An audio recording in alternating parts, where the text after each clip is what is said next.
Assalamualaikum warahmatullahi wabarakatuh. Halo teman-teman semua, kembali lagi bersama saya Lutfi Aprilia yang akan menjelaskan atau merangkumkan apa aja sih yang telah kita bahas pada mata kuliah Public Speaking, tepatnya di pertemuan ke-12.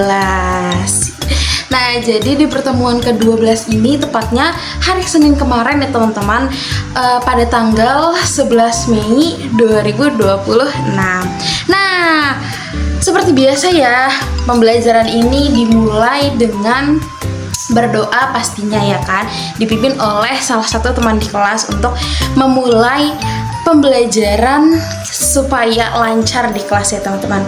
Nah, abis itu seperti biasa dimulai dengan majunya 3 orang untuk menunjukkan atau memperbolehkan dirinya apa aja sih yang telah dilatih dalam berpublic speaking. Nah, lucunya teman-teman, untuk minggu kemarin itu yang maju ini memiliki nama-nama yang lumayan mirip, similar gitu teman-teman. Jadi kayak yang pertama itu ada saudari Anissa. Nah, saudari Anissa ini dia ini menunjukkan seperti stand up tapi kayak impromptu kayak gitu ya. Jadi dia gak ada skrip, gak ada apa gitu kan ya. Jadi maju dengan tema bingung. Dia bingung mau ngejelasin apa gitu ya teman-teman. Dia bahkan bingung ngucapin kata bingung terus ya teman-teman. Jadi yang nonton juga ikutan bingung. Tapi yang salutnya, saya sih bisa salut karena dia memiliki keberanian yang amat sangat harus diacungi jempol. Nah, yang kedua juga namanya ada saudari Anissa Fitri. Siapa ya? Pokoknya dipanggilnya Ica, tapi ada nama Anissanya juga gitu kalau nggak salah teman-teman. Nah, jadi Anissa ini juga dia itu maju menjelaskan tentang emosi atau regulasi emosi gitu kan ya. Mengenal apa aja sih emosi itu, seperti rasa sedih, rasa bahagia, rasa salah tingkah mungkin, atau bahkan rasa jijik pun termasuk dalam emosi teman-teman. Jadi di situ kita belajar apa aja sih emosi, bagaimana mengendalikan emosi. Terus kita ada sesi tanya jawab dan yang bisa menjawab itu mendapatkan reward dari si mahasiswa ini.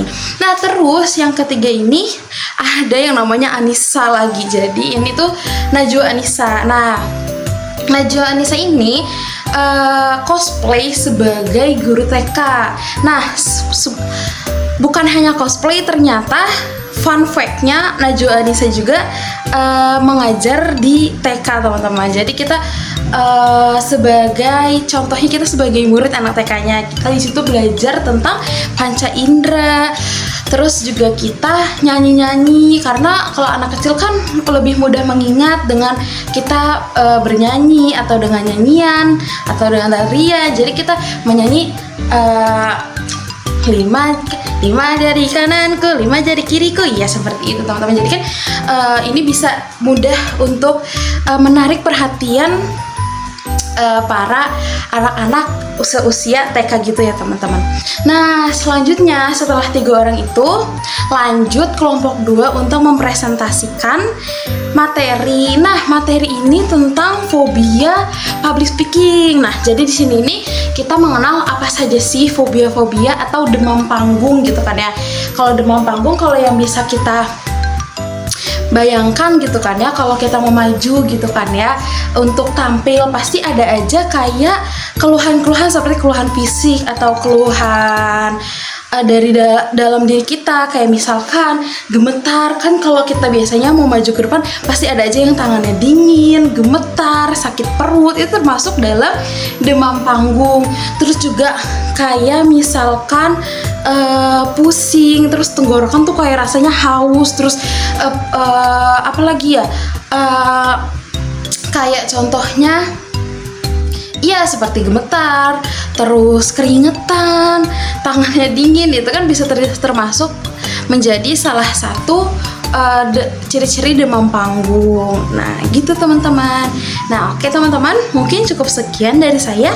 Kurang lebihnya mohon maaf. Wassalamualaikum warahmatullahi wabarakatuh.